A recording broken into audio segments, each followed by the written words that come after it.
Welcome back, everybody, to another episode of Around the Kinky Campfire. As you can see, I've got the green screen cave back behind me once again. We're back on the desk area instead of our fancy background because I have a video review for you today. Podcast review, specifically. Podcast video review. That is it. We are there Around the Kinky Campfire podcast where we bring you all kinds of alternative relationship stuffs, the BDSMs, the non-monogamy, the queer, and sometimes the geeky. So what we have for you today is a very special podcast. You've heard the name before. And once again, you'll hear it here. The Chris Williams Modern Wisdom podcast. I want to do a little review. He had a doctor on there, Dr. Deborah Suh. And I'll put the link in the description like I should. Once again, and I've reminded myself I need to do that again for some other videos, but you ain't got to worry about that. What we got here today is a review because they're talking about people, sex and divorce and how it affects relationships. Well, of course, divorce affects relationships, but why does like sexlessness affect relationships, and then what divorce can do for like all kinds of parts of marriages and stuff like that. Even though we don't really do marriages here, or we don't believe on it, at least Julius here, your host, me, H.H. Julius Marquise. But I like to talk about all the relationship stuff, especially since she's a researcher of the sexual stuff going on. So, of course, we had to talk about it here.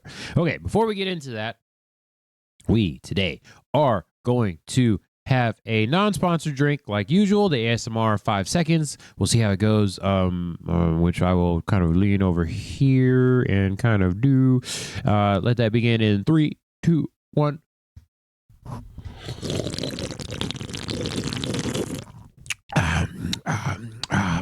Oh boy, yeah, it's not super cold, but it is. Almost feels carbonated. Okay, is Victory Brewing Company. Yep, drink. Sour drink. We'll just say that right there for all the algorithms listening to this. Okay, let's get into this. I'm only going to do a few minutes of this whole entire thing. Once again, I will remind myself, future Julius, to put the link in the description if you want to listen to the whole entire thing. We're about halfway through in the whole entire podcast from where we're listening from. So let's get into it here. Let's see. So, right before we do, I want to say I have an issue. This lady is very nice and she is very knowledgeable. And if you have listened, if anything I've said before made you want to listen to the Modern Wisdom podcast, you'll see Chris has a particular banter and comedy about him, which is really great. She gets most of it, but then it's like certain current event stuff that she does not know about, which is kind of crazy to me, being a sex, but whatever. She's stuck researching in the lab, making that up. Stuck researching in the lab so she can't get out and partake in all the current events that are going on. So, yeah, whatever. I'm here to fill those gaps in for you. And especially the topics that they bring up that we talk about here, a.k.a. smut and kinks. I'm going to say, yeah, we'll talk about that. And you'll see in the video. And then I'll give my final analysis at the end of the video, what I really think and all that. So let's just jump into it here. What do you think about the relationship between porn use and the type of sex that people are having? In terms of it influencing the type of sex? So in terms of, say, very extreme thing, previously, okay, I would start with before the internet. So because there's a concern about, does porn make men more violent? Does porn make men entitled with sex? Previously. Yeah, before she even gets into it, it's like, does porn actually do that? So, yeah, same thing with comic book and video games for my non-geek people. There was a thing when comic books got popular that, of course, Christians wanted to ban comic books because it's like, it makes young kids violent. The fuck? It's a comic book. Okay. And then, of course, there's like demon worship and all this stuff. Same thing they do with music back in like the 60s or 70s. And then, of course, books. They also banned and burned books, too. It's like, we're just villainizing new technology. I don't even know what to call books. Technology. We'll say it's all technology. And now we got porn on the internet. It's like, all right, it's not quite a Shakespeare book, but yeah, what are we doing here? The media does not make the person violent. You know what? I don't spank partners because I'm a violent person. I do it because they enjoy it. It's consensual. What are we doing here? Why are we still like It's not Mortal Kombat making people violent. The people are already violent. They're just using it as an excuse. So stupid. Anyways, the actual research. If a man grew up and had his first sexual experience prior to online porn, I would say porn is not the thing that made him, if he is, say, violent or likes to degrade his partners or treat them poorly. Thank you. I wouldn't say that's porn. I would say that's due to the way he was raised. He's probably antisocial, probably has some dark triad personality going on there, probably doesn't think very highly of women, has a lot of hostility toward women. But those views would have been formed prior to porn. So I don't think porn is the problem. I think he probably was interested in violent porn and violent sex because of other factors in terms of how he was raised, potentially. Nowadays, with the fact that kids are being exposed to this so young, I'm really concerned about how this is affecting their sexuality, because we do see studies coming out showing that kids who are having problematic sexual behaviors, it's due to being sexualized by porn, like early exposure, this trend of sexual choking that I write about in Sextinction, young women, Gen Z women in particular, it's almost ubiquitous. And to the point of this choking, y'all ignorant little shits, stop choking people non-consensually. Go get educated first before you start choking people. It's not about cutting off air circulation. It's about having control. Trust me. I know the difference. I've done it before consensually, and there are ways to let the person that is doing the choking know that they're putting too much pressure on there. Have a discussion. Now, y'all know Julius does not participate in the hookup culture. Not going to judge people about the hookup culture, but y'all need to have a conversation. This shit is ridiculous, okay? We need just trying to go out here and just start randomly choking people. It's not how you do things. Ridiculous. Okay, anyways, let's just stop all the ER visits. Like, why are you going to ruin a situation that is all good and then you have to, like, take a trip to the ER because you didn't do your doggone research ahead of time? I think that is be due to them being exposed to this at such a young age and believing that this is what they need to do in order to attract men or to be enticing in the bedroom. And I would be very clear that you could die from doing this, so it's not safe. There's no safe way to do it. This was Louise Perry's thing that she was helping to prosecute guys that had killed their partners, right, and then used whatever it is, it was rough sex. The rough sex excuse thing, which, that's fucking horrific. There is a bit of research that I wanted to talk to you about, which I've never spoken about on the show before. You're probably familiar with. A new study interviewed 302 adults. Of those, more women enjoyed aggression in porn, were aroused by portrayals of female pain, and reported wanting to see more aggression. And this is a bar chart which shows women saying double the number of women saying aggression is arousing. This chart is wild. This chart is wild. I wish I could have, oh man, I wonder if I could get a link to this at some point. And I'm going to make a note to zoom in here. Hopefully I do remember. Basically what it's saying on the left side of the chart, for most of this chart, out of the 6 things, women rank higher than men. This is wild. This is why I wanted to do this video after I started listening to this podcast. Okay, first of all, aggression is arousing. Almost double women. Hard aggression is arousing. Almost double women. Would like more aggression in mainstream porn. Whoa. Okay, I didn't see that before because now I'm zooming in. Would like more aggression in mainstream pornography. Oh, okay. All right. Actively seeking aggression is about the same. Aroused by women showing pleasure in response to aggression. Yep. Okay, about the same. Guys, a little bit more. Aroused by women showing pain in response to aggression. Women. Okay. All right.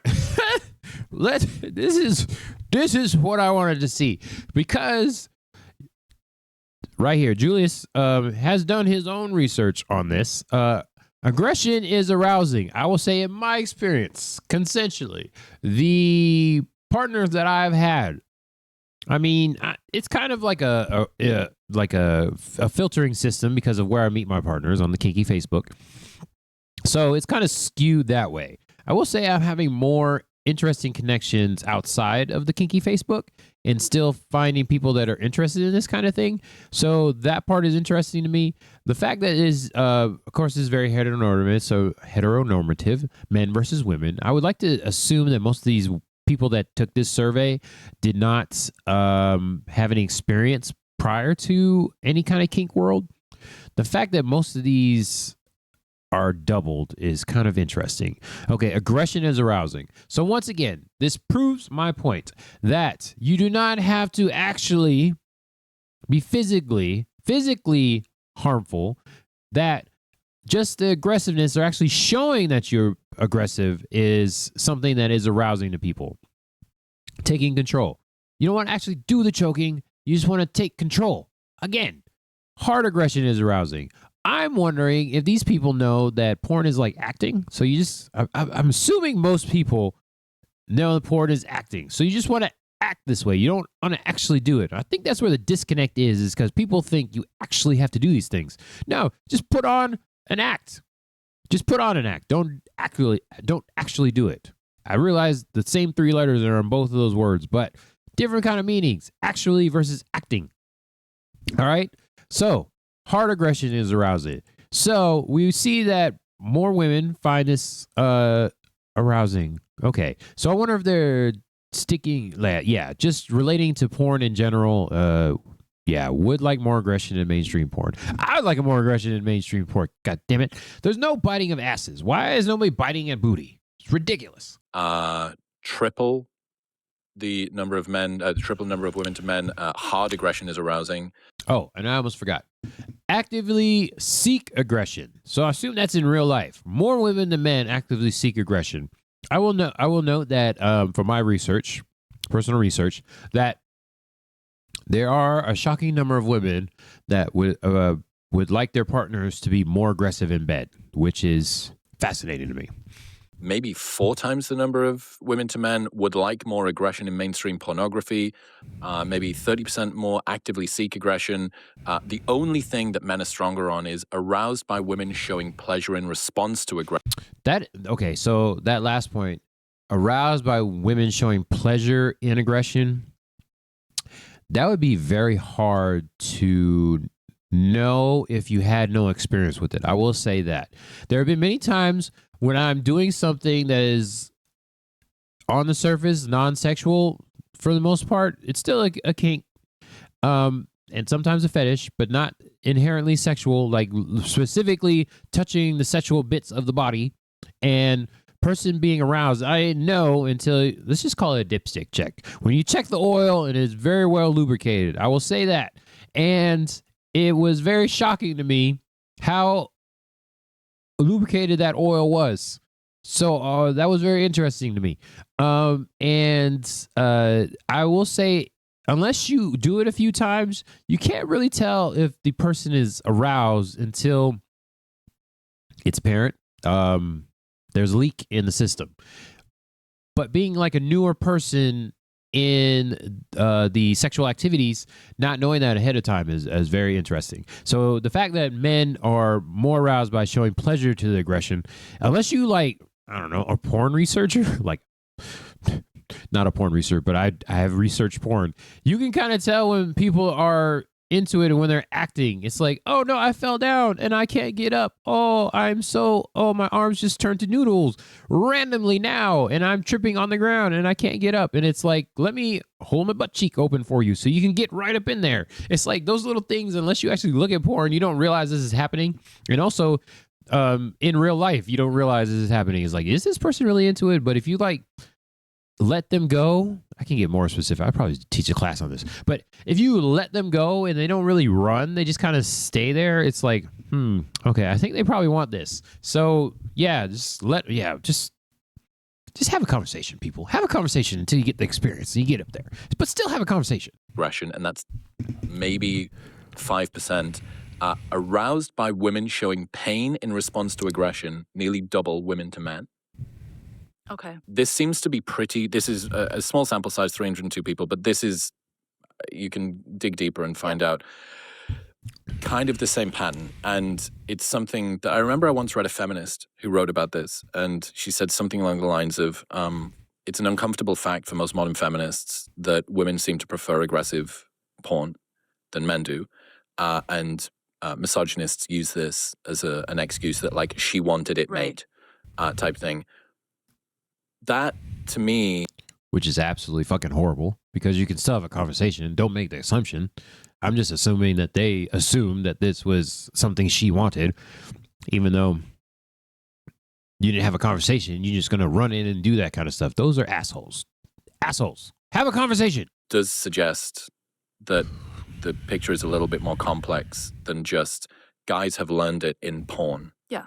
And now they're doing it to women, and women feel the need to perform up to it. That no one's pushing women in that way. It's not the only study of that kind. And No, I agree. I'm not one of those people that think that this is entirely like men pushing it on women and women have no choice but to do it. I do think there are some women out there that's sexual masochism. So it's like sexual arousal at the idea of being hurt, humiliated, degraded by your partner. So that's the only paraphilia that you actually find in women typically. So usually women, if that's so interesting. The only paraphilia that's typical in women, paraphilia being kind of odd sexual proclivities, is masochism. If you do self-masochism. Yeah, masochism. They're gonna try to explain what the masochism is. I'm gonna correct them. Is when it's happening to you. Sadism is when you're doing it to someone else. Right. Okay. Cool. Cool. How much sadism is there in women?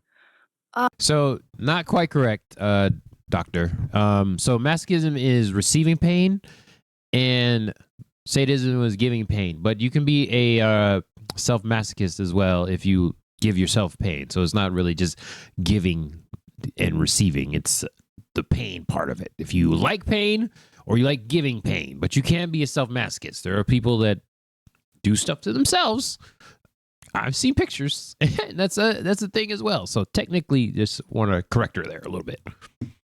So when you do see other paraphilias like sadism, it usually is correlated with personality disorders. Right, the cluster B, dark triad. Cluster B, yeah. Okay. Anyway, so the masochism for women. Yeah. Not true in my case. I'll tell you that. Well, probably. I don't know. Can't really say if you have dark. You have to have other people say you don't have it. You can't really like classify yourself. I will say, as a sadist, I would do it with consensual people, and not so much that I am a jerk, but I do enjoy begging. But having somebody beg you to masochize them is very comforting. I will say morally, not morally wise, but like brain health wise, it's like, oh, they wanted this. Okay, so this is definitely something they want. They're literally begging on their hands and knees for it. So I'll say just for myself, not just saying for all masochists and kinky people, that it does add to the enjoyment if the person is asking it enthusiastically consenting for it. Yeah, so evolutionarily, it could be because women's bodies, have you heard of the study where women basically are aroused to any type of porn? So it's whether it's... Yes, they're more sexually fluid. Girl on girl, guy on guy, girl on guy. Well, this is why... Just to be clear, animals having sex, not people having sex with animals. I don't agree with bestiality. What's that fucking hockey players, the two hockey players boning? What's that thing? It's that series. This is the part that drives me crazy. She's like, I don't know what this is. It's very pop culture, heated rivalry. Of course I know it because I'm not there, but whatever. Not hot ones. That's the wing thing. What the fuck is it? Two hockey players? Two hockey players. It's taken the world by storm. Heated rivalry. Fucking hot ones. I didn't know. Heated rivalry. I knew I got there. And he doesn't explain what it is. It's like, what? Canadian. You're supposed to know. Sorry, it was a hard week for you. I don't actually watch porn, so that might be why I've never heard of it. Heated Rivalry was a book. It was a book about these two hockey players on opposing teams, and then they fuck each other. Why are you reading this? I'm not reading it, right? This is a big TV show. I've never seen anything like this. I'm the straightest man in the room. He doesn't say, stupid joke. He doesn't say that it's a TV show, not a porn. Explain it. This has broken the internet, and you should absolutely have a look at this. I'll do some Googling. You'd love to look at the this. studio. Okay. So it is basically revealing just how flexible women's sexualities are. Yeah. That these two guys, there was a book super popular, then pivoted over into this TV series, and the TV series is fucking ripped. It's like a Brokeback Mountain on ice, right? But was it actually pornographic, or was it just like hinted? Asking the wrong guy. I'm sorry. Oh my God, Chris. Why even bring it up if you don't know the answer? They don't actually show anything.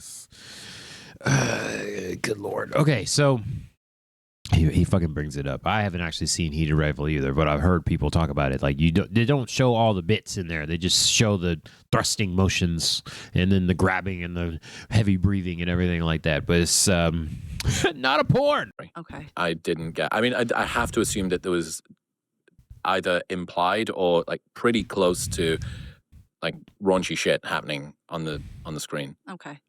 Anyway, that you're quite right. Why is it that you think that women's sexuality is more fluid than men's? Well, the unfortunate reason is rape. So in the past, right, evolutionarily speaking, it protects the woman's body if she can become aroused regardless of what is happening. Which is why... That was a weird segue. What does it have to do? Fluidity has to do with... Okay. That's a weird segue. Okay, so that has to do with like consent, which is not really consent in that case. What? Fluid? Okay. I would argue, not a doctor, just has done research. I don't even call myself a researcher, but it's more socially accepted if a woman is more fluid with her stuff. Like straight women can just cuddle in bed and be totally fine, and it's just like, oh, that's just what women do. But if like a guy does it, it's looked down upon. And I, for one, not just because I'm a gender fluid individual, it is more so that it's just doesn't have to be classified as something if people, especially that present male, are allowed to be more affectionate with each other, and it doesn't have to be labeled a specific kind of thing. So it's kind of stupid that society's that way. And it's really only American, well, mostly only American society. There are other cultures around the world where guys can hold hands, and it's not considered to be looked down upon. So it's American society we're talking about. Maybe even British society, since that's where Chris is from. Yeah, it's kind of stupid. So I don't understand why she threw the rape thing in there. That was a weird turn. Sometimes during sexual assault, women can still reach orgasm. Yeah. And then they feel loads of shame afterward because it's fucking horrific. They think, did I want that? Did I want this thing? How fucking awful am I? I'm traumatized, and now my body did a thing to me that I'm traumatized about as well. It's so brutal. Speaking to those findings, though, I would be curious to know how they sampled. Like, do you remember like how they sampled for those women?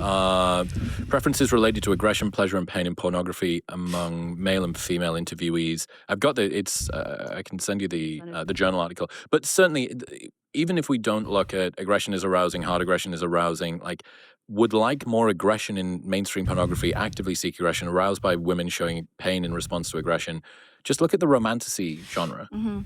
Well, evolutionarily speaking, like in terms of masochism, it would benefit women to show a capacity to endure pain. Yeah, or like it's not, I want to say subjugation, but it evokes like caretaking behaviors from men, right? If they see that a woman is great, like in need of help or support. Yeah, I suppose so, to a degree, but there's also a kind of resilience in masochism, right? That I can withstand it. There's almost anti-fragility, not a fragility. That goes back to the trauma that I talk about in Sex Extinction, and is in the porn chapter about how many individuals who are into BDSM and kink actually do have a history, especially of physical abuse in childhood. Oh, I imagine that made you very popular. Unfortunately, that is something I have to agree with her about. Yeah, just from personally living the lifestyle for over a decade now, it seems like most people have had some kind of bullshit happen to them when they were a child. Me, not so much. I still have not figured out where my kink factor comes in. So I would lean more towards it's a nature thing, something you're born with, and yeah. That could be why. It's still happening now. People are because you were a sex positive. Oh yeah, research writer person. Yeah, right? I was a columnist for a well-known men's magazine with nude women in it, and writing this book, I was so grateful to have the chance to sit down and really question a lot of the beliefs I had.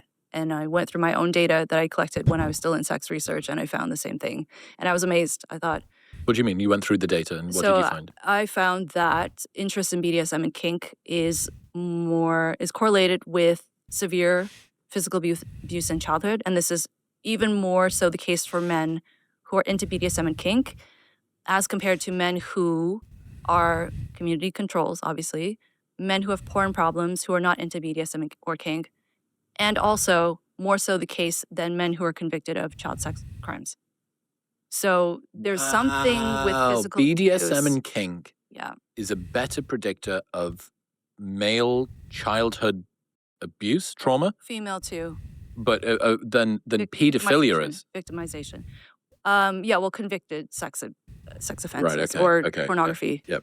So we don't know how many of those are unreported and stuff like that. Right, but also there are times when men will abuse children and not necessarily be pedophile. That's like fine, very fine details. But overall, yeah. Wow. Yeah, child sex crimes. What do you think that says about what BDSM and kink is doing for people?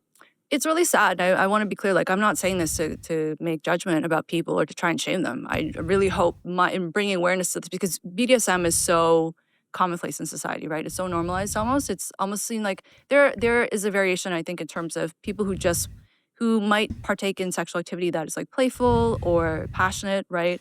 Versus wanting to strangle your partner, wanting to really hurt them, wanting to humiliate them, or if you enjoy those behaviors done to you, especially for women, because physical harm, it wouldn't really make sense for women or men, but why would physical harm be correlated with orgasm, right? If you can potentially become pregnant from this act, why would it be beneficial to you and your offspring to find physical pain and What do you think? Arousing? Yeah, why? Well, because something went wrong with the system. And it's getting wires crossed. Yeah. So my hope is that by bringing attention to this, because so many people, I sense, enjoy these things but don't really know why, or they think it's something that it's something they take pride in. And I would just like to say maybe it's something that you should look a little more deeply into. They're using their sexual preferences as a way to work through something that maybe should be done with a therapist. Yeah. Also, some therapists recommend kink and BDSM as a therapeutic practice as well, which is something that is growing over more so. This is therapists that are not necessarily in the kink lifestyle to make a note of. So it's fascinating because, it seems more childhood stuff happen to people that are in the kink and BDSM lifestyle. But if you look into therapists, not a therapist, I just know the stuff, is that reframing the narrative is a big thing when it comes to working through your past stuff. That's why like ayahuasca and all the psychedelics are helpful, because it like takes you out of the storyline that you've been ruminating on and traumatized with for many years and let you reframe that narrative. But if you can go into a BDSM consensually, have a negotiation, have safe words, and go into something where you're literally bound and stuff is happening to you, but you can control the situation with a safe word or a safe gesture, whatever you negotiate with your partner or partners at the time, then you can see that you have control, and then you can stop whatever you're doing. If you want to, you stop your scene, stop the play or whatever it is, and you have that control. So that is why it's therapeutic for people that have been stuff happened to them when they were younger. I will say that. Okay. I remember I was talking to a researcher, and they were telling me about how this maybe not uncontacted tribe, but this relatively uncontacted tribe, one of the rites of passage that they had for women was that men would get reeds, thick reeds and sticks, whippy sticks, and they would stand there and they would whip the women across their backs. Like every woman in the tribe had huge scars everywhere across their backs, and the goal of the women was to be able to stand there and not flinch, not make noise, not cry, not whimper, not yell, not do anything. And this was supposed to be a presentation of their capacity to endure what would become giving birth, child rearing. And that, when you were talking about it might engender sympathy from men, which I can completely see, like just the power dynamic, the subjugation, all of that does make sense. Allow me to come and hold you. But if you're able to withstand pain, there's also a kind of resilience in that, which I think would almost work against it. So yeah, kind of interesting. I always think about that example when it comes to sort of female behavior in kink.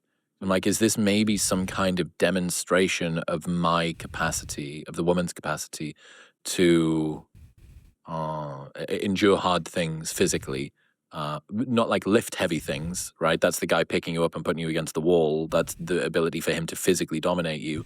But the woman's ability to endure the pain might actually be maybe like a fertility cue of some kind, like my pain tolerance. I don't know. It could be. I could see if Real nascent idea. It's wet clay, all right? I could see it if it is something that is like culturally enforced and it's like a rite of passage. I will say I've had experiences with partners where they take it a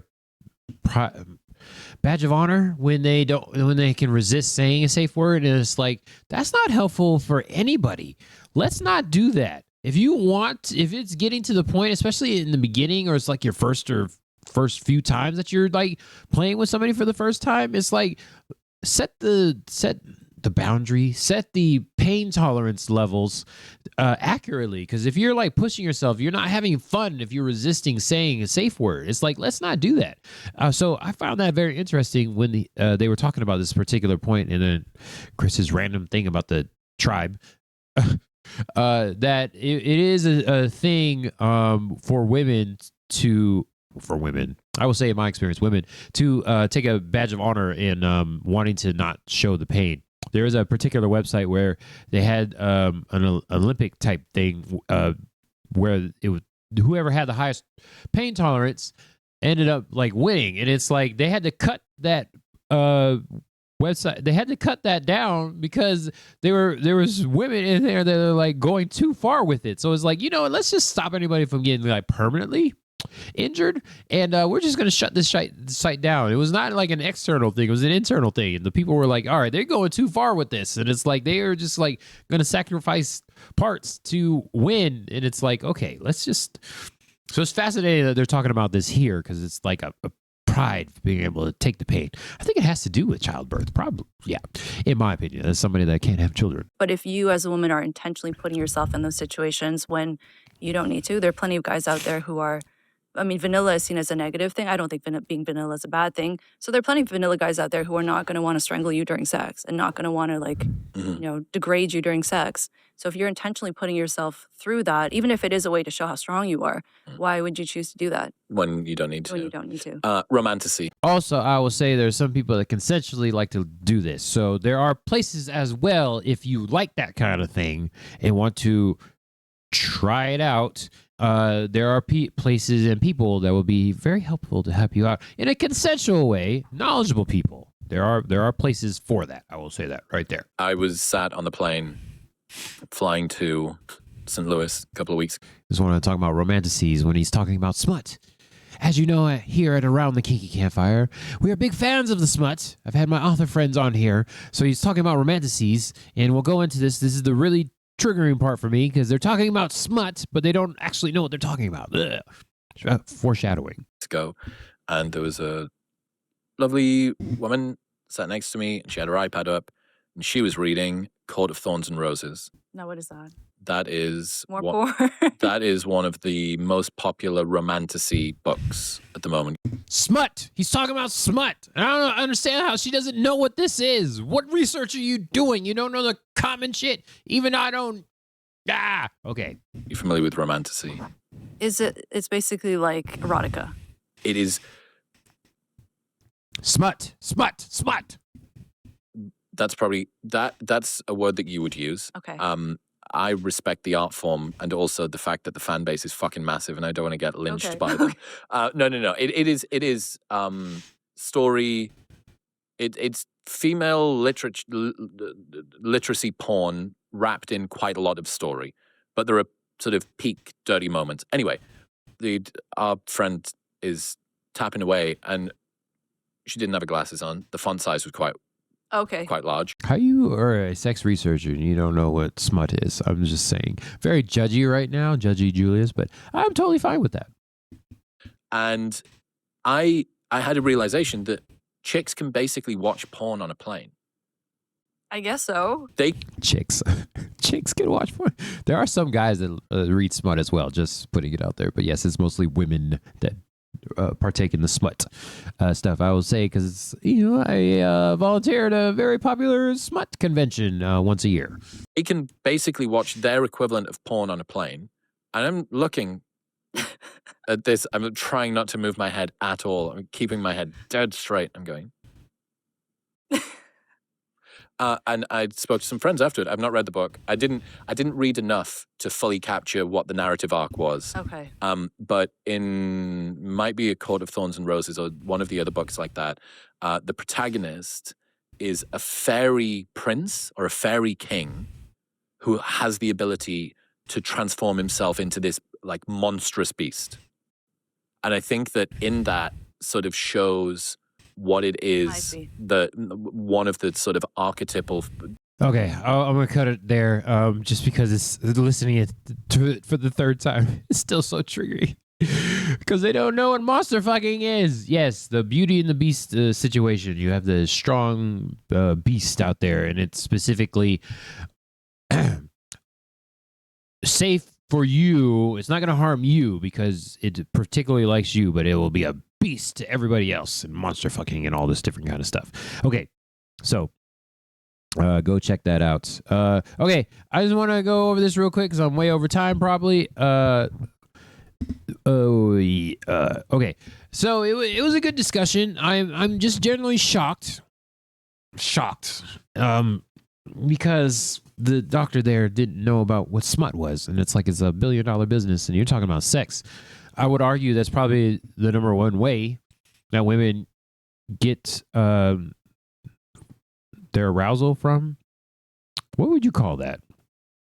Get their sexual entertainment from is definitely smut books, reading about it, rather than porn. Yeah, it's definitely been studies on that women read more, and that's all over the world, not just in America too. So that's fascinating that she looked into all the porn stuff but didn't know about smut. It's often overlooked. And here, oh good Lord, here and around the Kinky Campfire, we are proponents of the smut. Get the smut out there. Everybody should be reading some smut if you can. I'm still trying to work my way through. It is very hard, even if the story is like 5 minutes on Audible. Good Lord, it's just straight to the action. Ooh, it's hard to listen to. But go out there and grab you some smut. So this is Modern Wisdom. I like that he's open-minded. Of course, you've heard me talk about him before. And this lady, I'm very new to Deborah. So I will look out for her on other podcasts and everything like that. And hopefully she has gone in and did a little bit more research on smut. That's so crazy. Overall, a great discussion that they have, and hopefully they both learn something. And I hope you all learn something as well. And I answer the questions that you had, or the people that have seen this podcast and had questions and then they didn't really get the answer to, but I hope I gave it to you. Monster fucking is a genre in smut, okay? Basically, the monster is there, tears everybody up, but for you particularly, it's a gentle giant or whatever, gentle orc or werewolf or whatever it is. But everybody else it hates. But for you, it can change because you're that special character. So that's basically why they enjoy the smut porn and that particular genre. All right, well, that's it for now. You didn't hear me talking as much because we were listening to that video snippet together. But if you want to listen more, make sure you check out all the podcast distributors out there, the Spotify's and iTunes and such and such. And we have new episodes, audio on Thursday and video on Friday if the camera doesn't fuck up or fuck me over.